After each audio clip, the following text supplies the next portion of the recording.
अस्सलामुअलैकुम प्यारे व्यूवर्स, कैसे हैं आप लोग। आज मैं आपके लिए बहुत ही सिंपल बीफ कीमा की रेसिपी लेके आई हूँ। ये रेसिपी बहुत ही आसान है, तो चलिए रेसिपी को स्टार्ट करते हैं। इसके लिए सबसे पहले पैन को घी के साथ ग्रीस कर लेंगे ताकि कीमा जो है पैन के साथ चिपके ना।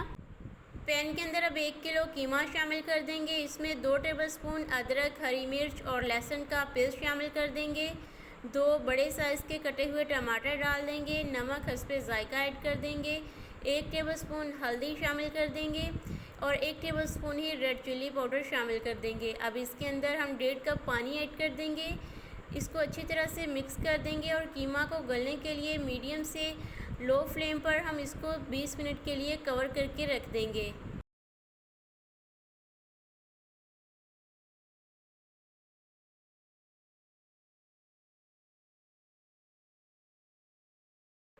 बीस मिनट के बाद देखिए कीमा हमारा गल गया है। इसके अंदर जो पानी है इसको अब हम ढके बगैर पका लेंगे।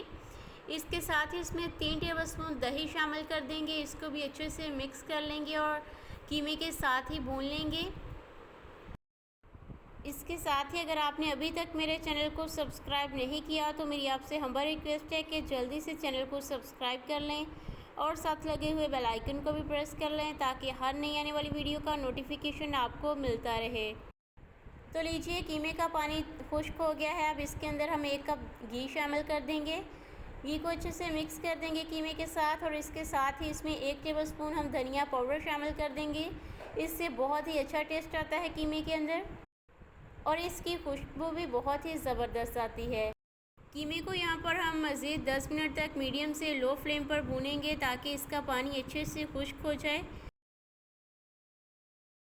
तो लीजिए 10 मिनट के बाद कीमे का पानी अच्छे से खुश्क हो गया है, ऑयल भी सारा बाहर आ गया है।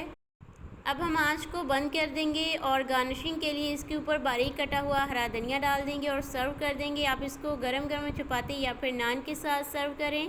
मज़ीद वीडियोस के लिए चैनल को सब्सक्राइब करना मत भूलिएगा। अपना रखिएगा बहुत सारा ख्याल। मिलते हैं किसी और मज़ेदार सी रेसिपी के साथ, तब तक के लिए फ़ी अमानिल्लाह।